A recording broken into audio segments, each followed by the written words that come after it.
IPL এর একমাত্র cricketer ইনি। আইপিএল এর সব দলই বিড করেছিল এই ক্রিকেটারকে, সবাই নিতে চেয়েছিল দলে, কিন্তু শেষমেশ ঘটেছিল বিরাট কাণ্ড। তবে আপনি যদি ভাবছেন এই ক্রিকেটার বিরাট কোহলি বা রোহিত শর্মা, তাহলে ভুল ভাবছেন। হ্যাঁ, বিরাট বা রোহিত কেউই নয়। তাহলে কে এই ক্রিকেটার?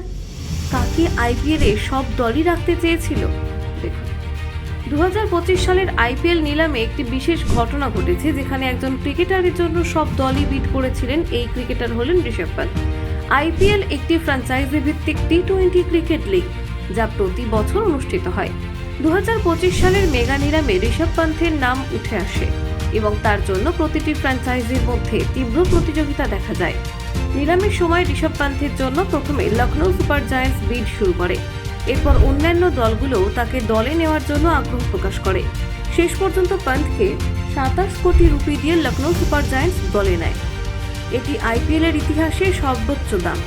ঋষভ পান্থের প্রতি এত বেশি আগ্রহ ছিল যে সানরাইজার্স হায়দ্রাবাদ এবং রয়্যাল চ্যালেঞ্জার্স বেঙ্গালুরু সহ অন্যান্য দলগুলোও তাকে দলে নিতে চেয়েছিল।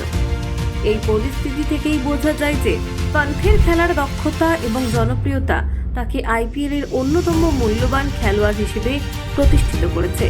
এইভাবে ঋষভ পান্ত হলেন সেই একমাত্র ক্রিকেটার যিনি 2025 সালের আইপিএল নিলামে সকল দলের নজর কেড়েছিলেন এবং সকলেই তাকে দলে নিতে চেয়েছিলেন। Bureau report, HBR news board.